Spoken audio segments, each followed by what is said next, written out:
Alicia, I think you need to calm down. I think you need to calm I down. think you need to calm down because it is season 3 of Trashy Divorces. Welcome back, everybody. Welcome back. For a new trash-filled season of our good little podcast about bad relationships. Hell yeah. We are celebrating Pride this week. Happy Pride, everyone. We sure are. Our little song this week, the feel-good gay anthem everyone needs for the summertime.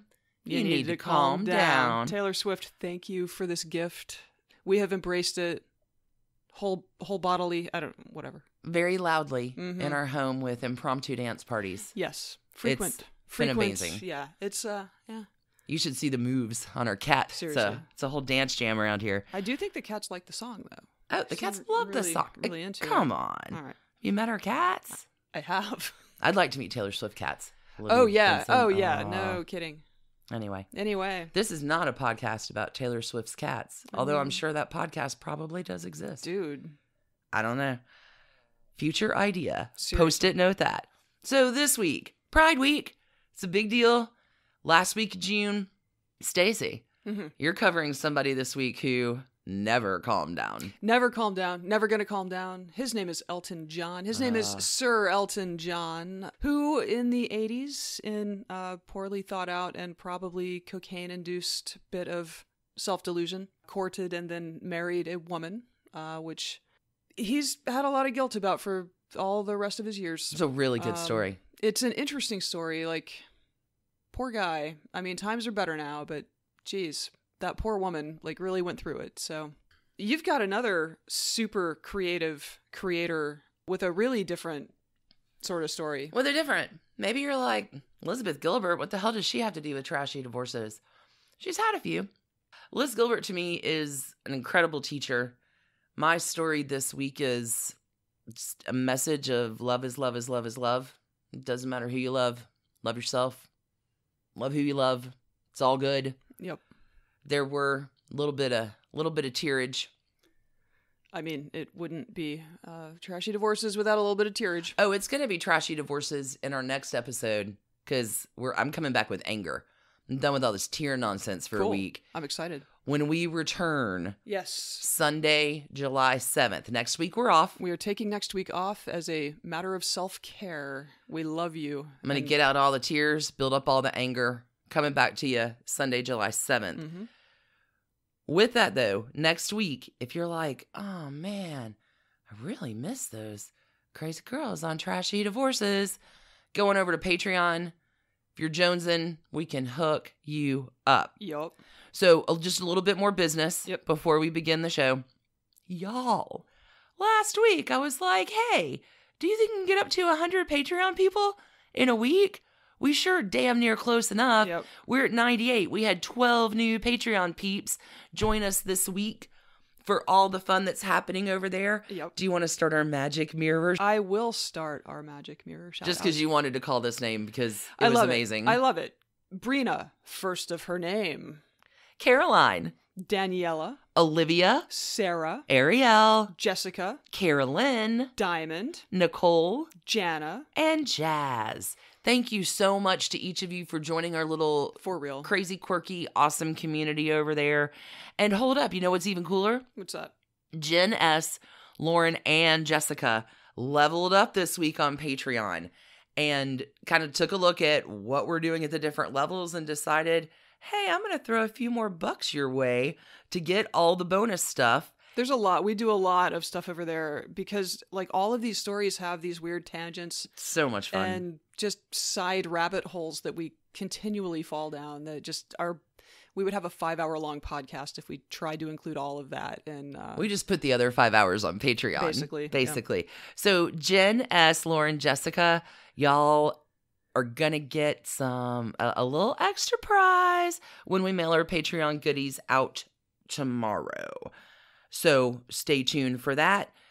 Let's talk about this week. You actually did your bonus divorce this week on Patreon. Who did you cover? I covered Kim Davis, who you may recall from such episodes as it's 2015 and the Supreme Court has just legalized gay marriage, but a dour-looking county clerk in Kentucky is refusing to issue marriage licenses. that Kim Davis. Her life is so trashy. And her moral righteousness was just such a flimsy veneer papered over a life of true garbage peddling. Righteous Stacie is a lot of fun. That was fun to listen to. I've got my bonus divorce coming overnight on June 28th and June 29th. And as it's the 50th anniversary of a particular event that happened overnight, it won't take you too far to maybe guess what I'm in the process of writing. Also, probably coming out Sunday, Monday. Trashy Tutors, our next installment of that. We're going a little bit further back than Tudor era, but I could not. Basically, it's like 6 of you have asked for her. This is true. I don't know how Eleanor of Aquitaine, 12th century badass, became such a hot topic. Yeah. But look for that on Monday, y'all. Multiple emails about this. So that will be on Patreon. Good. So yeah, like once again, like we are taking next week off because we need a break and we're terrible at reading calendars. But we will be back Sunday, July 7th with brand new episodes. Brand new trash. And in the meantime, we will be posting stuff to Patreon as per our schedule. Oh, for sure. Mm-hmm. Bonus divorces, trashy tutors, and all the tea. Trashy tidbits. Oh, my. So, Alicia, are you ready to do this episode Pride style? I got on my rainbow shirt. I got on my glitter tiara. Let's take the trash out. Pride style. Let's take the trash out. Go, go, go. And love, love, love.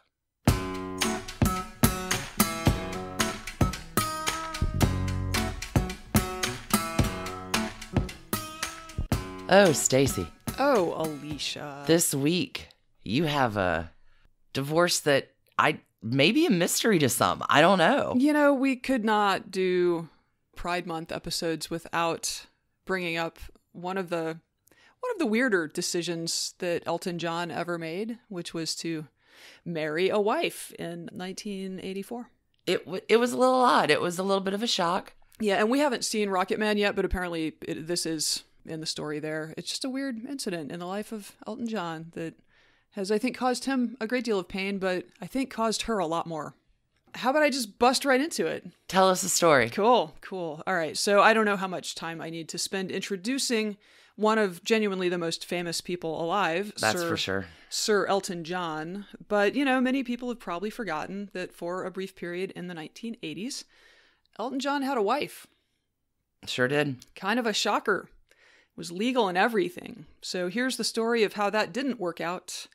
It's the Pride Month trashy divorce of Elton John, y'all. This is amazing. Go, go, go. So Elton, I think most people know, was born Reginald Kenneth Dwight, 25 March 1947. He's an Aries in the community of Penner, Middlesex, which is like a northwestern London borough. Okay. Almost said bureau. Also, their rugby team merged. There were 2 rugby teams that merged. So they are the Penner and Grammarians RFC. Nice. Go team. Go team. Okay. Very early. Wish you luck in your sports thing. Whatever that may be. He very early displayed significant musical talent. And I think he was picking out songs on his grandmother's piano like as a toddler. Oh, wow. It's like a child prodigy with music. Yeah. They'd play records. And I think he'd go over to the piano and start tinking out the melody, the chords. There you go. Thank you for the words about music. They just all left my head. I got you, boo. I got you. Okay. By the time he was 7, little Reggie / Elton, his parents had him in formal piano training. And apparently he would occasionally sizzle up school functions by busting into Jerry Lee Lewis on the piano, I'm sure. Oh, my. I'm sure the administrators were endeared. Loving that. So at 11... he wins a scholarship to the Royal Academy of Music. Oh, wow. He blew away the instructors there and was in a Saturday program until he was 16. He said he was kind of an ambivalent student, though, and he said later, "I was one of those children who could just about get away without practicing and still pass." So he didn't have a lot of motivation to impress because, child prodigy. As a 14-year-old, he probably wanted to do other things with his Saturdays. In London. Okay. His mom was pretty supportive of his musical interests. His dad, though, was a Royal Air Force World War II veteran. Had a different view. He apparently encouraged him to go into banking rather than Can you imagine? Music. Elton John is your banker. I need to come talk to you about a home improvement loan, right. Mr. John. Right. Reginald. Home equity. Can we HELOC this thing? Okay. So, yeah, you can imagine, like, there was a little tension. Yeah. Okay. I guess, good news, bad news, around the time he's 14, his parents' marriage blows up anyway. Oh. So they divorce, and mom is now his primary caregiver. Anyway. Oh, great. Gives him a little bit more support. A little bit more support. She also remarries this dude named Fred, who is apparently super cool. I think he was a painter. Nice. Young Reggie / Elton, his affectionate nickname for Fred was Durf, which is Fred backwards. Like, aww. It just seems like they bonded really well. And nice. So again, super supportive. And so when he's like 15, mom and stepdad, they go to their local pub and they're like, hey, our kid's great on the piano. Can he work here on weekends? And they let him. Not even after last call, like Shania Twain? Yeah, you got a baby in a bar? Anyway, less of a baby. Around this time, he starts wearing horn-rimmed eyeglasses. Oh, yeah. Not because he has vision problems, but because he wants to look more like Buddy Holly. Of course. As we know, eyewear will become a thing in the life of Elton John. I would be disappointed if it didn't. He and some friends form a band in the early 60s. This ends up being like the backing band for American touring artists like the Isley Brothers and Patti LaBelle. Like, it wasn't going to take off and be its own thing. He's also composing. So when he sees an ad looking for songwriters in the New Musical Express, he responds to it, goes to talk to him, and they basically hand him an envelope full of lyrics that had been written by the one other person who responded to the ad. And that person's name was Bernie Taupin. Yes! So isn't that amazing? Here's just an envelope of words from this guy named Bernie. Yeah, we had this other guy in. He does lyrics. We love that you can compose. Like, go do something with this. Take these and go compose, and then send them to him, and we'll see how it goes. So obviously, these two end up as the staff songwriters. Get back, Honky Cat. Yeah, that is crazy. At DJM Records in London. So yeah, this is 1968. He's now going by Elton John informally. He does eventually change his name in 1972. Trying on that name? Yeah. See how it feels? Yeah, in 1972, he legally becomes Elton Hercules John. Oh my, really? He's also started using drugs by that point, so... Makes a little bit more sense. Yeah. Okay, so he and Bernie are, going to work every day and writing songs that, other people in the DJM record label universe are performing. This is what their creative process looked like. I find this so exciting. Bernie would just sit down and write words for 1 hour. He would just sit down and vomit words on pages for an hour. And then he would hand the stack of paper over to Elton, who would sit down at the piano. Thanks, mate. For about half an hour. What? And just start banging out music. And any of those pages that didn't sort of immediately spark music, joy, he just threw out I guess that's not it, and moved on to the next one. And that was their process. It was this super fast, see what catches. Yeah. I mean, these are two young people, really, I don't know, stuff sparks so easily when you're that age, Sure. 18, 19, and they just went for it. Really started making cool stuff. That is not the creative process of Trashy Divorces at all. No. Okay, so this was all for artists on the DJM label. Some of their songs did kind of make a dent across the pond, although I was not familiar with any of them, so I did not write down their titles. I believe your favorite Wikipedia page can help you out if you're curious. After a year or so of doing this, people were like, you guys have a lot more talent than these songs indicate, and you should really be writing more complicated material that Elton can perform. And so they did. And the culmination of that was Elton John's 1969 debut album, Empty Sky. No. Just get ready, because he may not have been the greatest student in the world, but he is a fucking hard worker. So in 1970, Elton John is released. This had the pair's first hit with Your Song going to number 7 in the UK and number 8 in the US. Good song. The album went to number 5 in the UK, number 4 in the US. Wow. he goes to Los Angeles for his first American show at the Troubadour. The Troubadour. And at the time, I mean, this is one of your favorite eras and places. August 1970. He lit Carole LA. King, James Taylor, like the universe of music Steve that you Martin love. At the Hootenanny nights on Monday. Like, this is Jackson Browne, Linda Ronstadt, the Eagles before they were when they were Long Branch Penny Whistle. Like, it is the happening spot. Yeah. So this, crazy flamboyant Englishman with a piano playing like they've never seen anybody play, like, ever. It's knocked their glasses off. See what I did there? Speaking of eyewear. Yeah, so his show gets a glowing review in the LA Times that begins, "Rejoice! Rock music, which has been going through a rather uneventful period lately, has a new star. He's Elton John, a 23-year-old Englishman whose United States debut Tuesday night at the Troubadour was, in almost every way, magnificent." Wow. This was written by Robert Hilburn. He also mentioned that, I guess this show was highly anticipated. The audience included one of the largest local gatherings of rock writers in months. Really? Yeah, so I guess... It was a big deal. Yeah. And he didn't disappoint in that show. So Elton works continuously during the next several years, landing hit singles, Leave On and Tiny Dancer. Holy shit.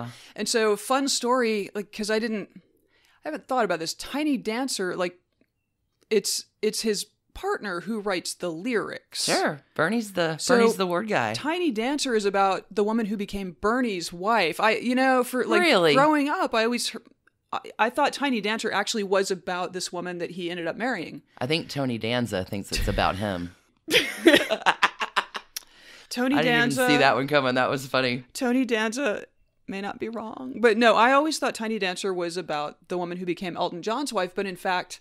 It's Bernie's wife. Yeah, it was so weird to realize that. Anyway, okay, so that's from the things trashy divorces will teach you. Right, that's from the record Madman Across the Water. Oh, that was a good album. He finally scores his first U.S. #1 album with Honky Chateau in 1972. This becomes the first of 7 consecutive #1 U.S. albums. 7? It is the success that Elton John experiences in the early 70s is amazing and unprecedented. Captain Fantastic. Sure. And I just want to make sure we're all feeling like, obviously we can't include the music because, we're broke. But we don't have that kind of budget. But this includes Honky Cat and Rocket Man off of Honky Chateau. 1973 saw Goodbye Yellow Brick Road, which I know, right? Oh my God, which obviously included Goodbye Yellow Brick Road. Also, Benny and the Jets. Which was my favorite song. When I was 1, because, 1972 I was born, so right. Carole King Tapestry, sure, the album of 72. Sure. Goodbye Yellow Brick Road, album of 73. I'm sure my parents were not at all concerned about me when I would go on my... With the pill-popping anthem? Elton dance costume jam to Benny and the Jets. Yeah, it also had Candle in the Wind. It's good album. Saturday Night's All Right for Fightin'. Sure damn is. Good Lord, It was a little bit surprising to realize just like how condensed, because again, this is over the period of like 5 years. He turns out just this massive array of epic hits. World on Fire. Remarkable. 1974, Caribou comes out. This has The Bitches Back and Don't Let the Sun Go Down on Me. Oh, that's a good song. There was a Greatest Hits album. There were collaborations with John Lennon and Pete Townsend. The version of Pinball Wizard used in the film Tommy. Pinball Wizard. Yeah, like he is just working his ass off. He's everywhere. In 1975, he releases Captain Fantastic and the Brown Dirt Cowboy. This album debuted at #1. Okay, fun fact. This is the first time an album has ever debuted on the American charts at #1. Really? This has just never happened before. No way. So Elton John, another thing he did first. Next up is Rock of the Westies. This also debuts at #1, and it was the first time 2 successive albums by any artist had debuted at he's playing to massive crowds. He's hosting multi-night runs at Madison Square Gardens, Dodger Stadium, Wembley Arena. Just peak Elton John, and in so many ways, in terms of the quality of the work he's producing, his schedule, it's a high wire act, and he is doing it amazingly well, except balancing on the line.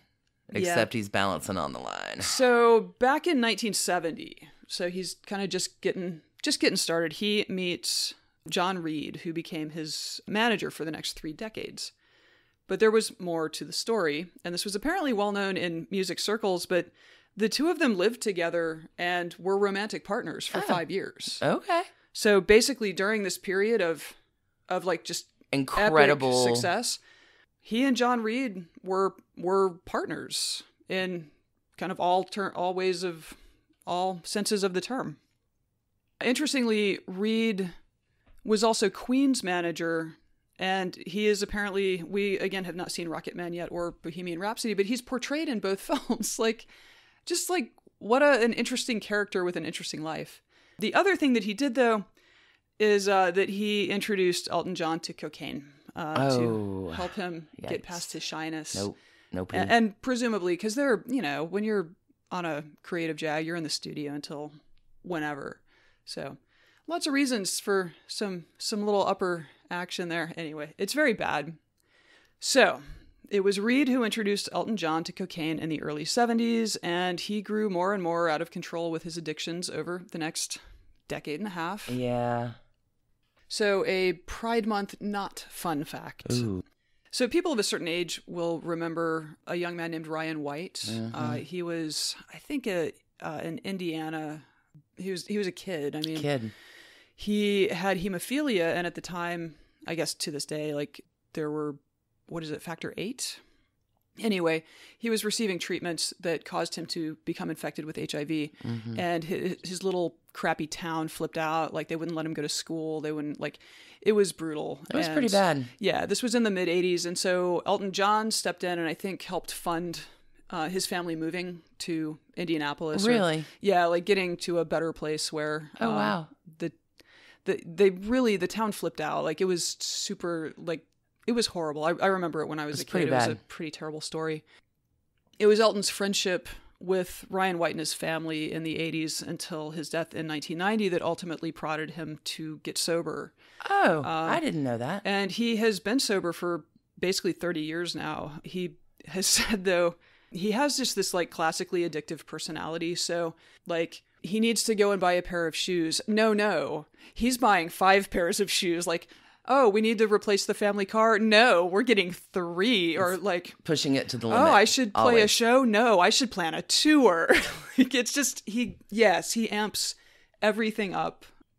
He can't help himself. That's how he is. So part of his journey with sobriety is noting all the time that no, I'm getting pretty out of control on this, not drugs, but workaholism or whatever. Whatever's replacing that. Sure. Yeah. So anyway, I thought that was interesting. All right, back to the mid-1970s.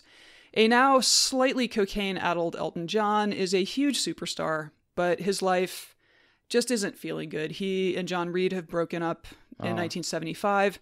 In 1976, Elton came out as bisexual in a Rolling Stone interview. Just pretty brave. It's pretty brave, but it came up in the mid-70s. It came up in kind of an ugly way. The reporter asked Elton about some stuff that David Bowie had reportedly said.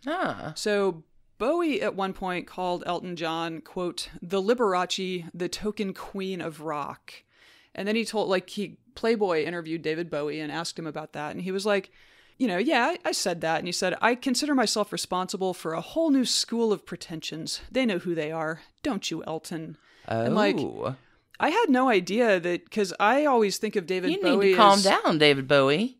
Yeah, I didn't know that he was gay baiting Elton John in the press, because he was the flamboyant bisexual Ziggy Stardust. He was the sexual revolutionary. Yeah. Anyway, but yeah, apparently he was kind of shitty to Elton John.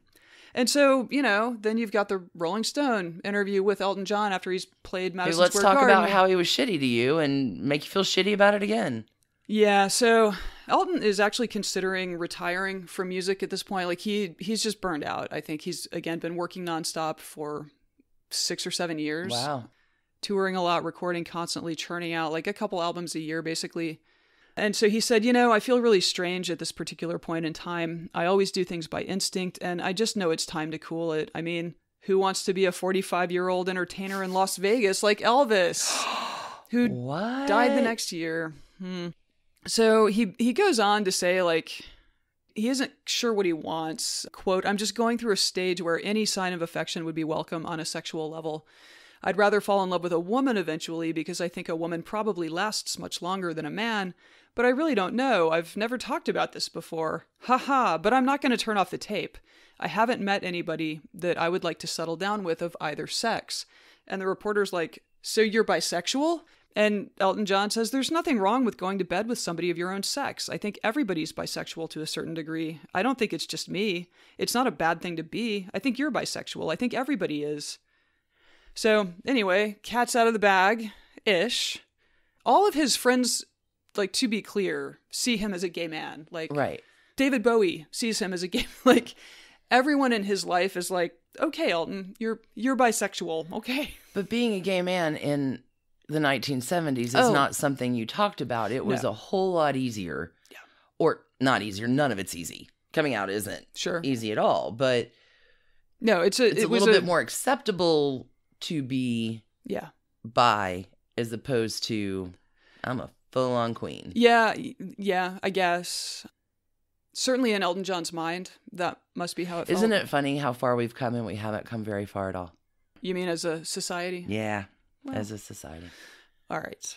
Elton John did slow down his work after this period. He dropped back to only releasing an album a year or so. I mean, that is still an incredible pace. Yeah, he also kind of branched out and was working with other songwriters and not just Bernie Taupin, who I gather was going through a divorce. Like, there was a real dip in the quality of Elton John's music in this time, and I saw some of that was attributed to the fact that Bernie Taupin was just writing these, like, maudlin breakup songs. Aww. And again, it had to be weird because, in the Rolling Stone interview in 76, like, it's all about, like, how lonely he is in his personal life and how he would like to find someone. And what isn't said in that interview is that he's, like, fresh out of breaking up with John Reed. With a long-term relationship, yeah. Yeah, which I really think it was their drug addictions that made that untenable. I'm not sure though, but I haven't really seen that written up. Okay. It was not a good period in his career, and I gather also he's a pretty competitive guy, so seeing record sales drop off, like, that hit him where it hurt. So by 1983, Bernie's through his divorce. They partner back up. Okay, Bernie's back on board. Bernie's back on board. Great. All the way, no longer distracted by Tiny Dancer leaving him or whatever. Recovered.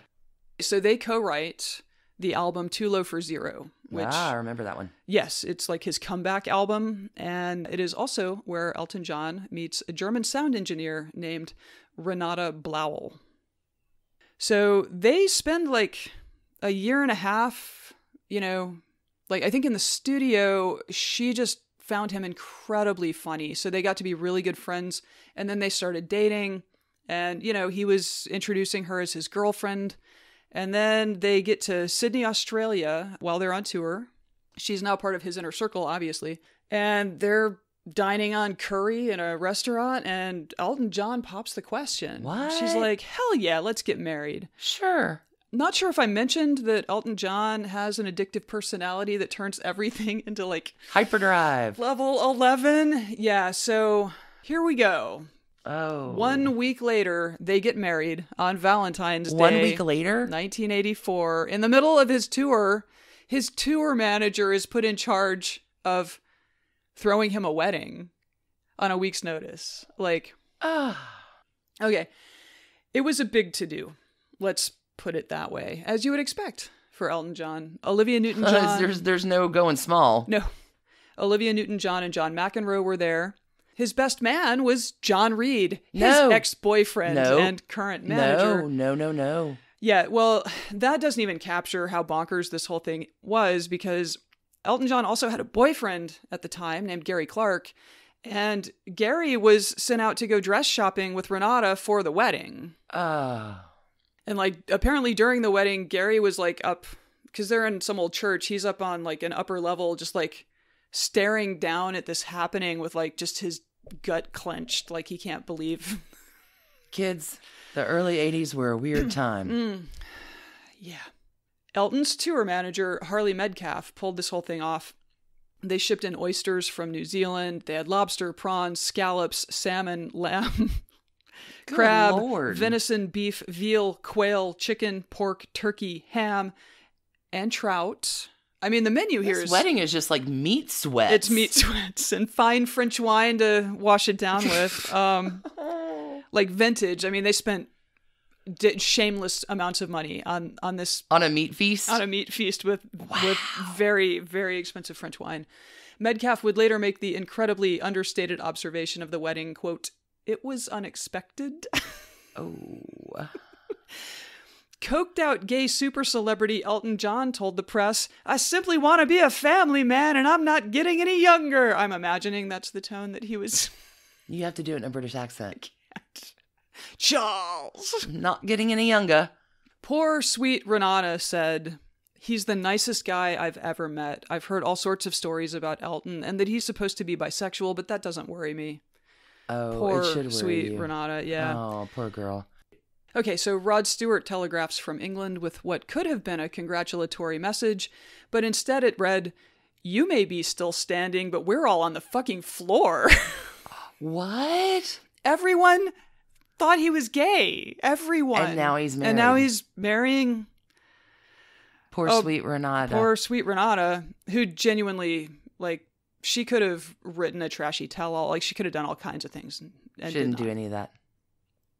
Australian comedian Barry Humphries, who performs as Dame Edna, was in attendance and said of the day, "It was in a beautiful old church in Sydney. Elton seemed happy. Halfway through the ceremony, the minister was saying a prayer, and behind him a cockroach crawled up the wall. I don't know if it was a good or bad omen." Oh, Dame Edna. Not long after, a Daily Express reporter asked Elton John how Renate was acclimating to her new life. He said, "I've got to be the one who helps her and eases her into things. She is not used to the razzmatazz." Razzmatazz. Okay, so biographer Leslie And we Ann... thought only Bernie Taupin had the words. Razzmatazz. So, biographer Leslie Ann Jones, who wrote Bohemian Rhapsody and Mercury, an intimate biography of Freddie Mercury, said, "You would notice how affectionate and caring he was when they came into an event or a party. He would be quite deferential to her and sweet. I think we all fell for it for a bit. Like, it does, I mean, there was genuine warmth between them, but, you know, some things are not meant to be." Yeah. And trying to fit in the box that you're never meant to be in. Yeah. Yeah. Well, and apparently, like, you know, he's still a touring musician, and like on the road, he would hook up with men. Like, oh no, yeah, which, you know, is no worse than, you know, if it had been heterosexual hookups. It's just to point out that, like, he's in a box he doesn't poor belong Renate. in. Yeah. The marriage lasted 4 years, during which time, Elton continued hooking up. The year that they divorced, Elton. So I think that Elton sort of pretty quickly understood that he had made a mistake and like genuinely felt remorse for what he was doing to his wife. Not just the cheating on her, but just that he could not be the person that she deserved to have. Like, he's just not that person. He's not living an authentic life. Right. So the year that they divorced, he threw her a $44,000 birthday party. Whoa. Which I assume is, again, driven by just, I've done something terrible to you, and what can I do to make it right? And there's nothing. I mean, there's nothing. You were a coked out superstar looking for something, and okay. So details of their divorce settlement were private, and the reporting, I mean, it was all over the place. So she either got $6 million or $45 million for her trouble. I don't know. Whoa. Plus a $600,000 cottage in Surrey that Elton bought for her. Her neighbors in that community, she's since moved back to Germany, but her neighbors in that community said that she was really cool, but they were super careful never to talk about Elton John near her because she was just like sort of incandescent with anger and hurt over his deception. They didn't speak for a couple of decades. Wow. After the divorce. But it sounds like on the balance, all super bad. but she was financially provided for. He didn't like pull any kind of dick moves on her. Only that time he married her. Yeah. Besides the original dick move. There's like an original sin here, and it really does seem like afterwards he has been motivated by to account for that. Great guilt over this. Sure. Yeah. So Elton John later told the Sydney Morning Herald, "A drug addict thinks like this. I've had enough boyfriends, and that's not made me happy, so I'll have a wife. And that will change everything. And I loved Renate. She's a great girl. I really, really loved her, but, it was one of the things I regret most in my life, hurting her." So in a 2008 remembrance of the wedding there in Sydney, the Daily Australian wrote, "It was Valentine's Day, and Elton John was making one last attempt at being heterosexual." Aww. Which is, yeah. It was just not a pretty episode, and it really does seem to be one of the things that he carries most in his life with regret. It was just his treatment of her. But it was also still a few years before he was going to give up drugs, which were definitely not helping him make good decisions. His addiction was so bad, and he was so just looped from it, that he said at one point he called down to the front desk of a hotel he was staying at to complain that it was too windy outside and make them stop it. Oh, you poor customer service people at the hotel. Like, I don't even know how you have that conversation. I can't stop the wind, man. I bet they promised they'd work on it or something. I don't know what you tell the coked out rock star upstairs about the wind. Sir Elton, that is not indicative of the way that we do business, and we're going to get on that wind situation immediately. We had no idea that it was bothering you, sir. Lord. He said that not all drugs are good. Yeah. He said that his last 2 weeks of cocaine use, he was just shut inside his house. He wouldn't see anyone, and he was just snorting coke. Like, I read that at one point he was doing a line of coke like every 4 minutes. Whoa. That was, yeah. I mean, it's weird that that's some hardcore addiction. Doesn't have a hole burned in his nose like several other of our. Yeah. Mm-hmm. So he, had started using cocaine because he was really shy, and he had this very public life. And by the end of it, like, cocaine had sealed him off entirely from the world. And I'm pretty, like, reading between the lines, it seems like he was pretty suicidal at this point, too, when he got clean.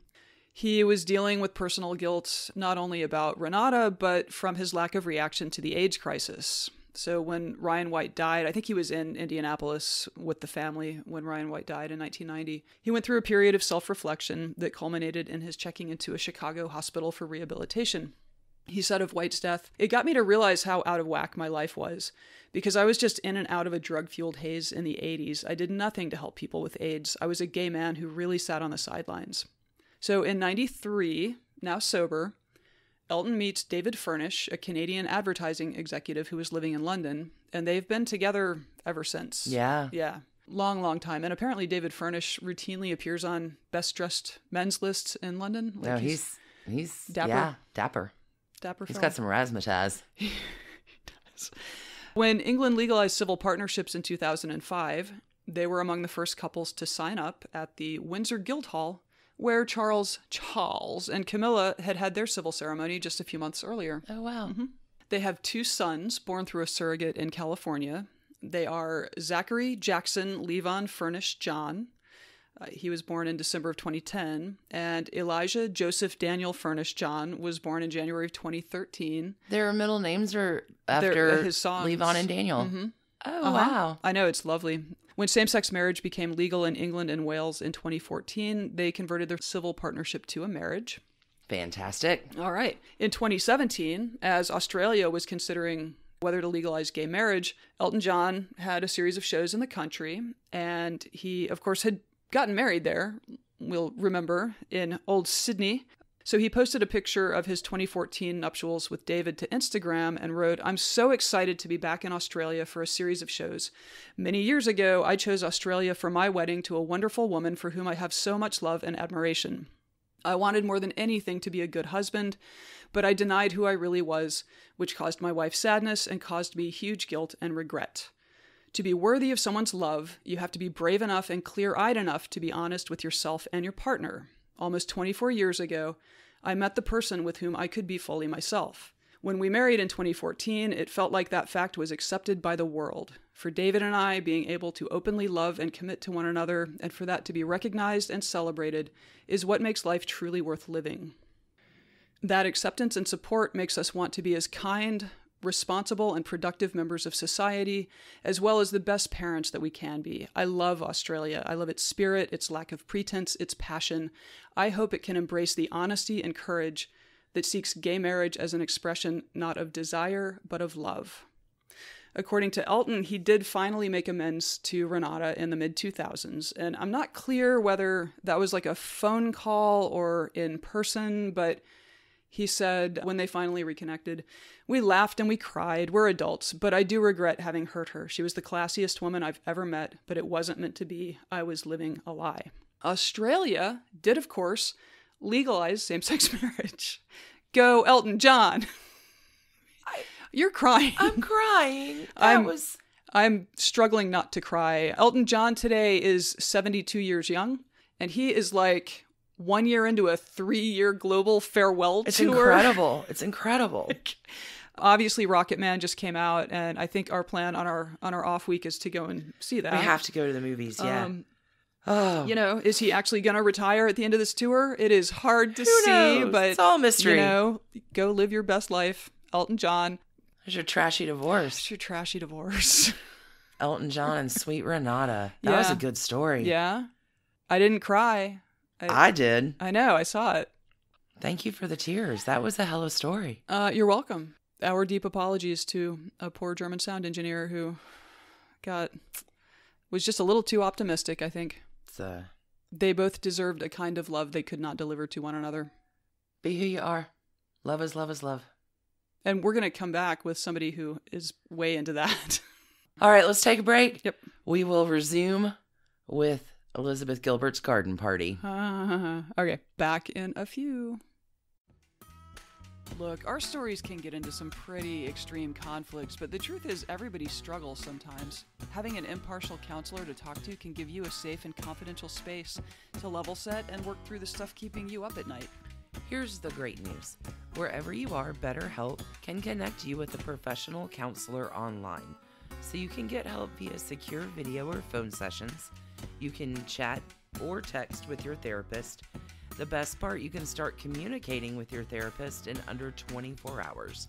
You can use your desktop computer, mobile web, Android, and iOS apps. It's never been easier to find a therapist who specializes in the issues important to you, including, it's a good list, family conflict, LGBT matters, stress, depression, trauma, relationships, self-esteem, and anxiety. And even better, if you're not vibing with your BetterHelp counselor, just request a new one at no additional charge. Hey, coolest of all, y'all, as a Trashy Divorces listener, you can get 10% off your first month by visiting our special URL at betterhelp.com/trashy. Trashy. Once you're there, fill out a quick questionnaire so BetterHelp can match you with a great counselor. Just visit betterhelp.com/trashy for 10% off your first month. Go get yourself some self-care. You don't even need to put on a bra to do it, y'all. You can just do it from your computer, braless.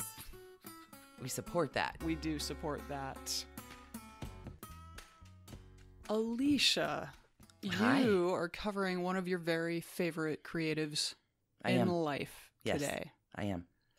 Today, I have prepared for you a little story that I like to call Elizabeth Gilbert's Garden Party. In homage to one of the most comforting lines, I think, in any song found in Ricky Nelson's Garden Party, you can't please everyone, so you got to please yourself. Yeah. It's a great line. It's a great line. Also 1972. Okay.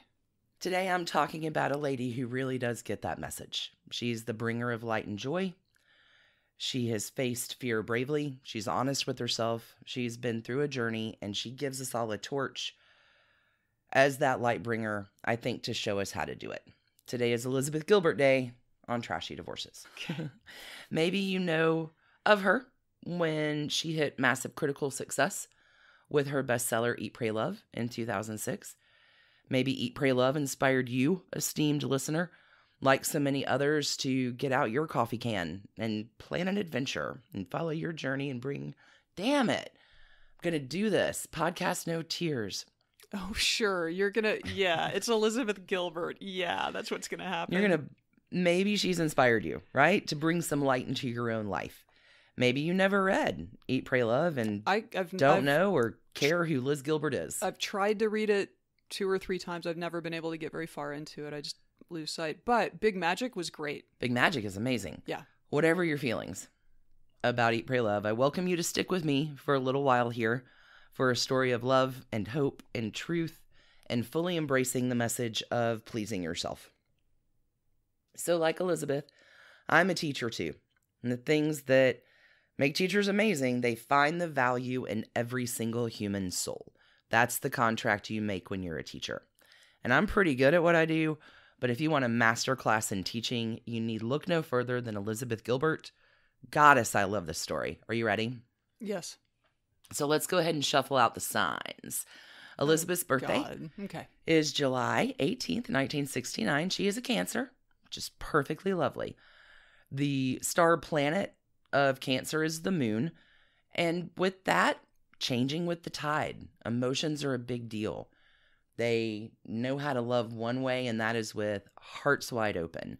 Cancers feel very deeply. They are tender-hearted. They are they're the kindest of all the signs. But when the tides come in, you don't want to cross them because they're that balance. They're the moon. They're introverted and extroverted. They're the give and take. It's a great sign. Shout out to all my crabs out there in the world. Phrasing. But this week, astrology is not as exciting as the new thing I'm throwing out on y'all. Let's talk about some numerology, friends. Ha ha. So I need to come up with numerology now?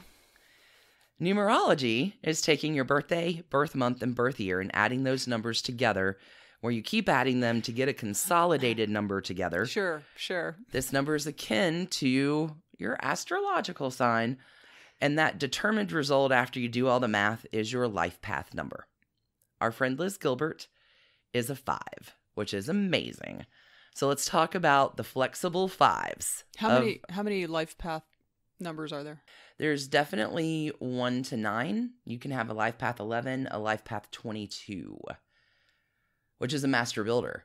Life path 22s are rare and amazing, and I actually encountered one this week. Liz, I'm coming for you. Okay, so there are as many as 11 life paths. That's kind of akin to astrology. Seems very limited. Let's talk about our flexible 5s. Our flexible 5s are adventurers. They love variety. There are billions of humans. Don't yuck my yum. Continue. Sorry. It's Pride Month. Pride Month. We're going to support each other. Pride Month. Don't yuck my yum on this. All right, please continue. Okay. Sorry. Flexible 5s love variety. Anything new is exciting. They're always looking for the next thing, travel, people, experiences. The war cry of a flexible 5 is freedom. No road is needed.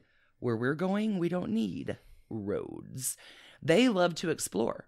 They're going to go ahead and make a new road. Flexible 5s normally find a career in which they are, in fact, flexible. No 9-to-5 thing is going to work for them. Not to say they're not hard workers. It's just routine is a drag.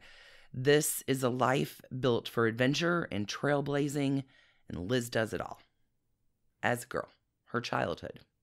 She grows up on a Christmas tree farm. What? In small town northwestern Connecticut, which sounds idyllic, right? It really does, It's a Christmas tree farm. But it's also a working farm. Goats, chickens, the whole nine. With her mom and her dad and her sister, who have real jobs. Not that having a farm isn't a real job, but they're working as well as building this life on the farm. Mm-hmm. And Elizabeth says her parents weren't like, hey, here's your permission slip to go be spiritual or creative. But instead, they fashioned the life that they wanted their children to see. They're hardworking, they're industrious. And what they were making out of that piece of land, I'm quoting her here, was their spiritual and creative endeavor. And the really wonderful thing is it made her grow up with a sense of vocation. There are people who decided to create a life they wanted that didn't necessarily make any sense to anyone else for no reason more than it brought them the pleasure and satisfaction and purpose. Yeah, that's what... It's a hell of a way to raise your kids. It is. It's a hell of a way to live your life. Sure is. I mean, solid. A+. A+. So Elizabeth grows up wanting to be a writer. So on that Christmas tree farm, there's not a television, no record player, but you know what there were a lot of? Love? Love. I'm certain love, but books. Books and books and books and books. And being a writer is the only thing Elizabeth ever wants to do. Handy. She writes throughout her childhood, her adolescence. As a teenager, she is sending out her stories to the New Yorker. Rejected. Okay. But writes. And Cool. she does the work. And the work is the thing that she loves so much, it doesn't matter if she fails. Sure. That is her home. That is what she's always going to return to, is that process of work. She loves it more than her. Okay. I have to say, like, as a writer, my rejections have been via email just because of when I came of age. But I love the idea, like Stephen King talks about, he F. has Scott like Fitzgerald. stack of, you know, you gotta pinned him up on the wall. You gotta be able to wallpaper your place with a rejection note, and it's not the same with email. So Elizabeth is still continuing to write. She does attend NYU, and in 1991, she graduates with her Bachelor of Arts in Political Science, and she's hustling. She is still writing because that's her thing. That's the love of her life. But in the meantime, right, got to pay those bills. She works as a cook, a bartender, a diner waitress, but she's writing. It's the only thing she's ever wanted to do. It's the only thing she's interested in. It's the only thing she's good at. And she is a fucking hard worker. She says it's a curse.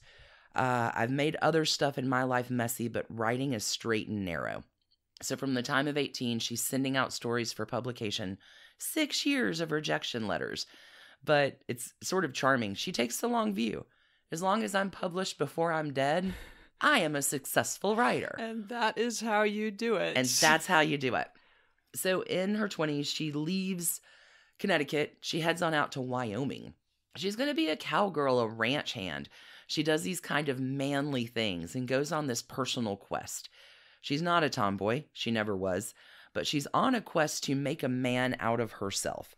She comes from this whole line of just tough people and hardworking and industrious and resilient. She's like, I'm not a tough person. I've always felt like the weakest link. I'm a crybaby. I'm sensitive. I'm emotional. I'm not pretty. And this like feeling of helplessness draws her out to the West and ranching, which she's not good at that at all either. She's definitely a woman in a very masculine, machismo kind of world. But she spends her 20s sort of solving that question of masculinity. She really likes men. Can you imagine what her, her peers from NYU? What are you doing? Or like, You're a cowgirl You did now? what? Yeah. She really likes men, and she knows, like, not a lot of women do, but she has all these uncles when she's growing up who are funny and charming, and their attention is worth the world. Her happiest memories are, now everybody's recovered, and not drinking like they used to, but her happiest memories of childhood are sitting around with men. Everybody's drinking and telling stories. She looks at the women who are in the kitchen and taking care of everything, and she's like, that's not the place for me. Not alluring at all. She wanted to be with the men. Mm-hmm. Okay, so she's denying some buried feelings, trying to be one of the guys. It's disconnecting her, but that's okay, because she's writing still. And writing what she knows from all of these experiences she's having. In 1993, Esquire does publish her short story Pilgrims under the headline, The Debut of an American Writer. She was the first unpublished short story writer to debut in Esquire since Norman Mailer. Huge deal. Huge deal. Yeah, I had heard that piece of her by huge deal. So this leads to steady work as a journalist for a variety of national magazines: Spin, GQ, New York Times Magazine, Allure, Real Simple, Travel and Leisure.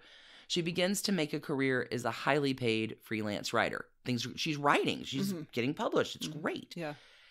In 1997, her GQ article, The Muse of the Coyote... I can't talk at all. It's a good thing we podcast then.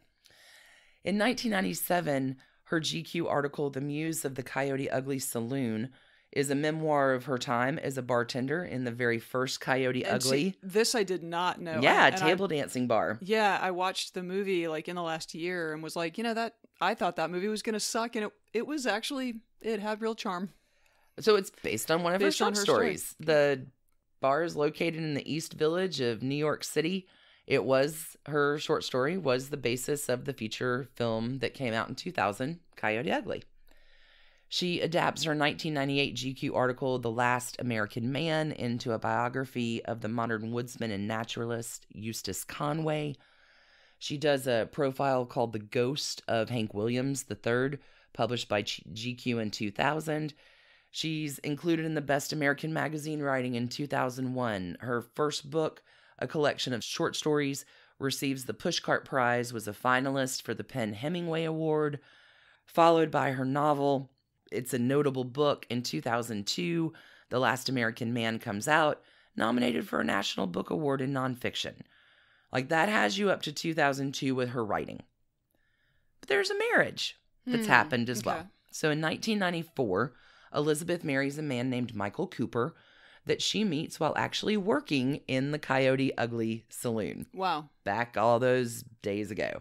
There's a terrific piece. This short story is amazing. It's in GQ about her time in this job. It's a delightful little read.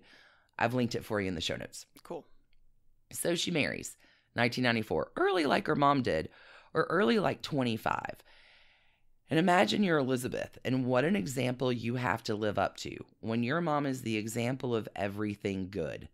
She does it right. Devoted mother, devoted wife, and setting this example. And she, Elizabeth, really struggles inside because she's like, yeah, this is definitely not meant for me. I don't want this, whatever this is. I don't want kids. I can barely take care of myself. Like, she's choosing to be a childless writer is not a decision she feels like the world's going to embrace. I think there may be a little stepping out in the marriage as well because of that whole swirl of unhappiness. None of it's good. Her first marriage collapses in 2002. For whatever reasons there are. May I ask, is everything copy? Everything is copy. Shit, you don't, didn't bury the lead on that one. Okay. So for whatever reasons there are within a marriage that fails, when you're not in your authentic place, it has devastating consequences. And Liz says, I'd failed. Like, everything I'd built was done. I headed into a 3-year depression so much. I didn't know how to take care of my own heart and fragileness. I could only collapse into the shame of that disappointment of the failure of that marriage. She tried medication, yoga, anything to help this. And she's a hard worker. Tell me what fixes this. Like, she knows at the time she is a drowning person. She's wishing for someone to calm her and fix it. If anybody, like, who's out there and there's an incident on a bathroom floor. You read about and Eat, Pray, Love, but we've all had the bathroom floor incident. And I love this because it's almost like Harry Potter and the Secret Diary and the Chamber of Secrets. But she's wishing there's someone there to fix it. And what if I were to write myself a letter of everything I wish someone would say to me? What does that voice of love sound like? So she writes, and love writes back. Like, love says, like, what do you need to hear? You're amazing and magical, and there's nothing you can do to lose my love. It's this almost like a universal mother. Like, go to bed, Liz. That's how you take care of yourself right now. Go to bed. Yeah. You're doing great. You have permission to do whatever you want. Have kids. Follow your path. I'm going to love you no matter what. She does follow her path. Mm-hmm. And in her quest, she gets this permission slip from love, as well as a $200,000 publisher's advance. She also got a big advance when she pitched the story. After pitching the idea for this quest across the world to find herself. And she writes her own love letter in the form of the book we now know as Eat, Pray, Love. Sure. It's released in 2006. Book spends 199 weeks on the New York Times bestseller list. Like, that's incredible. Yeah. It is raw and earnest and honest. And Elizabeth says she did write it to her friend Darcy.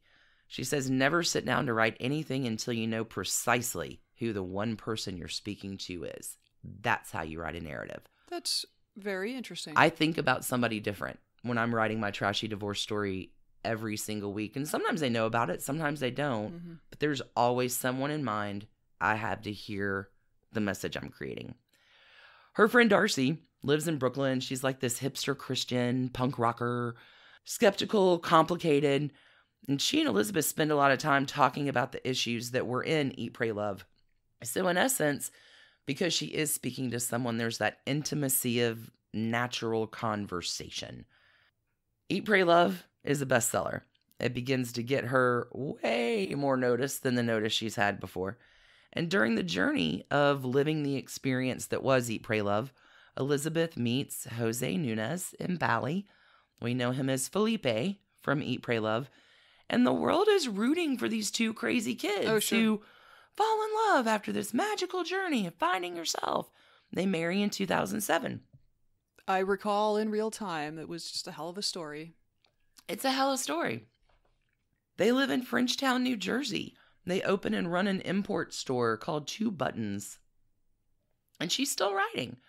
She writes a book called Committed, which comes out in 2010, which is not a success in the way that Eat, Pray, Love was. It does, however, provide an examination of the institution of marriage from several historical and modern perspectives, including those of people, particularly women, reluctant to marry. In the book, she's also writing about same-sex marriage and interracial marriage, and let's talk about what this thing of marriage looks like. She writes The Signature of All Things in 2013. Fiction. It's an amazing book, very well received. Big Magic comes out in 2015. Life is going along merrily. She is doing her thing. And one day, in 2016, everything changes. What happened? So Elizabeth has a BFF, Rhea Elias, who Elizabeth met many moons ago when her friends scheduled a haircut intervention for her. Rhea is a hairdresser. Wait, in one of her careers. That's a thing? Because I know someone who periodically needs a haircut intervention. Haircut interventions are a thing. Cool. If you have a bad haircut, your friends really should help you out. And they did. They scheduled a haircut intervention with Rhea. And Elizabeth and Rhea become fast friends. Like, they find a connection that is deeper than just a passing acquaintance. There's a soul connection there. And they are friends for decades. And Elizabeth goes through her Eat, Pray, Love to their BFF. Sure.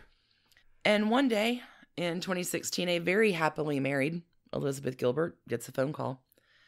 And Rhea has been diagnosed with pancreatic cancer. And there's no cure for pancreatic cancer. Wow. And Liz gets this news, and within a week, her entire world has changed. So I'm going to read from a post of hers from July of 2016. Kind of lay it out in stages for you here. I am separating from the man who many of you know as Felipe, the man whom I fell in love with at the end of the Eat, Pray, Love journey. He has been my dear companion for over 12 years, and they have been wonderful years. Our split is very amicable. Our reasons are very personal. At this time of transition, I hope you will respect our privacy. In my heart, I know that you will do so, because I trust that you understand how this is a story that I am living, not a story I am telling. So what's the story she's not telling? When Elizabeth gets the news about Rhea, her world turns upside down. And she comes to this moment where she realizes the most important person in her life is dying. And the bottom falls out from under her. Her husband it's shocking to her. Like, oh my God. And I'm going to read another post in a minute that kind of clears this up. But she gets it. And she knows that she's in love with Rhea and can't be married to her husband anymore because she's deeply in love with Rhea, and and there's a clock on that now. Unfortunately, there's a clock on that now, and she's the love of my life, and she says it's not like she's making a decision; it is obeying a mandate. I need to be there to walk her to the river. Mm. So again, I'm going to let Elizabeth tell you in her own words in September of 2016 from one of her posts about her feelings, because she's going to do a better job describing that than I ever could. This spring, I received news that would change my life forever. My best friend, Rhea Elias, was diagnosed with pancreatic and liver cancer, a disease for which there is no cure. In the moment I first learned of Rhea's diagnosis, a trap door opened at the bottom of my heart, a trap door I didn't even know was there, and my entire existence fell straight through that door. From that moment forward, everything became about her. I canceled everything in my life that could be canceled. I went straight to her side, where I have been ever since. Many of you already know who Rhea Elias is to me. She is my best friend, yes, but it's always been bigger than that. She is my role model, my traveling companion, my most reliable source of light, my fortitude, my most trusted confidant. In short, she is my person. But something happened to my heart and mind in the days and weeks following Rhea's diagnosis. Death, or the prospect of death, has a way of clearing away everything that is not real. And in that space of stark and utter realness, I was faced with this truth. I do not merely love Rhea, I am in love with Rhea. And I have no more time for denying that truth. The thought that someday sitting in a hospital room with her, holding her hand and watching her slide away without ever having let her or myself know the extent of my true feelings for her, well, that thought was unthinkable. Here's the thing about truth. Once you see it, you cannot unsee it. So that truth, once it came to my heart's attention, could not be ignored. But what to do with this potentially life-shattering truth? Now let me tell you something I've learned from Rhea over the 15 years of our friendship. She is the most brave and honest person I know. And she has taught me more about courage and honesty than anyone I have ever met. Here is her mantra on truth, which I have heard her express so many times over the years in so many difficult situations. The truth has legs. It always stands. When everything else in the room is blown up or dissolved away, the only thing left standing will always be the truth. Since that's where you're going to end up anyway, you might as well just start there. So I did what Rhea taught me to do. I started there. I spoke my truth aloud. Like, how do you begin to comprehend and understand when your soul makes that cataclysmic shift? And the one thing that Elizabeth does not do in this post, that everybody is like, because at the end, she's like, I would request, please don't send us any cures. Like, thank you. Thank you. We know you care, but we've got this. Because it's her kind of warning, and people thought she was going to be like, hey, don't judge me because I'm in love with a woman. And Elizabeth laughed. She's like, it never occurred to me that her gender would be the big thing about it. Just never crossed her mind. You love who you love who you love. It never occurred to her to discriminate in love on gender. The love of my life is diagnosed with terminal cancer. Like, how? Stand in the truth. In June of 2017, Elizabeth and Rhea do celebrate a commitment ceremony with close family and friends. And Rhea fights like the person Elizabeth knows her to be. She does succumb to her cancer January 4th, 2018. And the journey of walking with Rhea to that river is profound. And Elizabeth Gilbert has been really open and honest, again, leading from a place of authenticity about this experience. There's a great Moth podcast that she talks about Rhea's death and life, and it's just an audio experience to behold. So grief and love and those flexible fives. After Rhea's death, Elizabeth is now going to return to what she considers home. Her work. Writing, yeah. And her writing, and she begins the novel City of Girls. City of Girls has been in research for years and years and years and gets put off to live in love with Rhea. Mm-hmm. And Elizabeth does return to work, begins writing City of Girls. It actually just was released early June, like 2 weeks ago. It's on my shelf. And we have next week off, so I'm going to be doing a little reading, and I'm excited about that.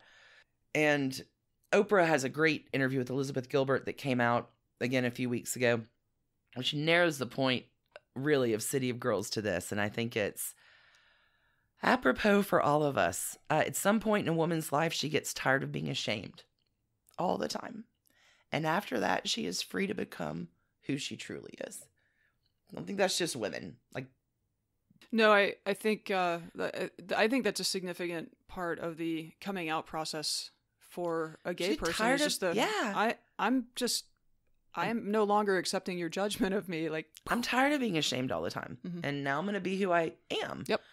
Also, in March of this year, Elizabeth posted on Instagram that she is in a new relationship with a UK-born photographer. His name is Simon MacArthur, who is also a really good friend of Rhea's. Love is love is love is love.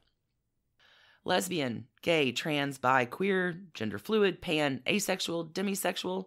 You don't need any kind of permission slip. Or if you really need one, I'm about to give it to you. Oh. I see you. I see your value and your worth and your hope and your love. And we're all part of this amazing community called the world. Welcome. You are doing great. You can claim your right to exist in it in whatever worthy or noble way you want to pursue. There are a million ways to be, and you, only you, get to make that call. You have permission to follow whatever life you want. Stubbornly love yourself and talk to yourself like you would a friend. Write yourself love letters and see if yourself answers. Believe in magic. In the big magic that you are. Follow your curiosity. Treat yourself gently in the meantime. And once you get to really loving yourself, then love who you want to love and let them love you back. Speak your truth aloud. This whole existence is so amazing and so fragile. Make those roads where there are none and hella ride the journey of your life because it's yours. Let your authentic little light bust through all the dark that wants to dim your candle. Hike your hike. Tell all the haters they can go fuck right off with 5 little words. You need to calm down. It's like, Judd women always land on their feet. No, more than 5. You need to calm down. I can fix him? No.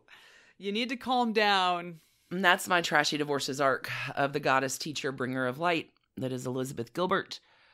She in my brain lives on a pile of 1 million halos. And I thank her so much for making me a better teacher, a better human, a better artist, a better writer. Just better. Secret for me to you, when I feel like my light is dim or out, I always find a random thing that I can fill with Elizabeth Gilbert. There's always a nugget in all of her work that is my soul bomb. So, esteemed listeners, if you need some soul bomb, might I recommend everyone's friend and moon sister, Elizabeth Gilbert. Big magic, 1 million halos. I would give her a trash can for the first divorce that turned into Eat, Pray, Love. Like, the first divorce was bad. Seems like. So, yes, you are correct. There's a little bit of trash can-age in the divorce. But let's talk about how you do it badly and then how you do it well. And authenticity and honoring the love that was there even though it may have shifted. And confronting that hurt and yourself in the meantime and giving us all a new way to act with like sheer bravado. Minimum trash cans on this?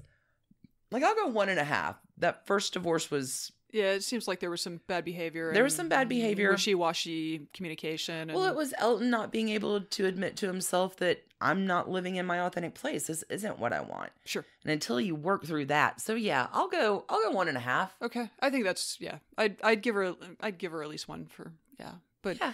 but then turning it into a $200,000 book advance and traveling the world and picking up a new guy. I mean, hey, she won that breakup. She won that breakup. I mean, but she found herself and got to the next point in her path where, God, the trapdoor fucking opens and you find yourself again. Yeah, it's evolution and recreating yourself and hiking your hike, following your path to see where we're going. We don't need roads. Yep. I don't know, just all the halos. I love Liz Gilbert. I cried less than I thought I would. Yeah. Tell me about your trash cans with Elton John. So how many glitter trash cans does he get? Again, I think because it was so long ago, and the life that he has lived, and what he has come to represent. I mean, he stood up to Vladimir Putin on gay rights in Russia. Like Elton John has had quite the journey in his life, but I think what I've decided is that Elton John gets 7 consecutive #1 trash cans. Because he really, I know he was out of control with drugs, and he was lying to himself, and I know all of that, but he really did a terrible thing to this poor woman. Yeah. Yeah. When you know better, you do better. Yeah. He knows it. He regrets it, but that thing did happen, and I think 7 consecutive #1 trash cans is an adequate. Sounds perfect. Sounds like that's it. An adequate thing for a performer and a creative that I really respect, who has certainly made his life meaningful. I mean, the Elton John AIDS Foundation has raised, I don't know, $400 million to... Huge. Yeah. To help, the legal status of people with HIV, to make sure they're not discriminated against in housing and the workplace. He's done great things with his life, and that should be applauded. So I just want to, it's not a prejudiced 7 consecutive #1 trash cans. It's, I really like Elton John, but boy, he did a bad thing. So today, 2 really interesting stories of love is love is love is love. And we hope y'all are having a happy Pride. Happy Pride! Out there. Lots of good links and references. Remember, we are taking next week off. Next week off. Thank God. We need a break. We need to get season 3 in order, because it's coming coming for you. That too. If you can't stand it next Sunday, where are my favorite trashy divorces? Please, again, consider joining us over on Patreon there. It'll get you through the rough times. It'll give you your fix for when we come back to you on July 7th. July 7th. July 7th. Great. Next episode. In the meantime, enjoy your Pride. Mm-hmm. I hope that our friend Double E is enjoying her rainbow tacos right now. Hell yeah. I am so jealous I can't have a rainbow taco. We may need to do that on Sunday. Sounds good. Perfect. Thank you, everybody, for tuning in. Thank you. Y'all are the best. We appreciate your support. Love is love is love. Love authentically. That's it. Stay in love. Stay in love. Y'all go have a great weekend. Big cheers. Talk to you in 2 weeks. Keep it glitter trashy, y'all. Bye. Bye. Trashy Divorces is written and produced by us, Stacie and Alicia, for Hemlock Creatives. You can contact us at trashydivorces@gmail.com. Our art is by Sydney V. Smith, and you can find more from her at sydneyvsmith@carbonmade.com. And our music is used with permission of Ratsy. You can find out more about Ratsy at Ratsy's store on Instagram. Want to check out our sources, soundtracks, or other notable episode information? Visit trashydivorces.com. On the web, you can enjoy early ad-free releases, regular bonus stories, follow-ups, and more by joining us at patreon.com/trashydivorces. We have merchandise available online too. Get your Trashy Divorces gear at bit.ly/trashymerch. And thanks to What a Maneuver for doing such a great job with our cloths. Hey, we appreciate all of your ratings and reviews. If you do leave us a 5-star review on iTunes, send us a little picture of it. Let us know and we'll ship you some Trashy Divorces stickers and such. Anywhere in the world, we got you. Because holy cats, y'all, we're now in 125 countries. 125 countries and counting. Thank you for listening. Thank you for telling your friends. Thanks for being awesome. You can send those emails for your free sticker swag to trashydivorces@gmail.com. And last but not least, check us out on social. We're at Trashy Divorces at Instagram, which Alicia mostly runs, Twitter, which I, Stacie, mostly run, and on Facebook, which we pretty much split. We also have a Trashy Divorces discussion group on Facebook if you want to chat with other Trashy Divorces listeners. Thanks again, everybody, for listening. Keep it trashy.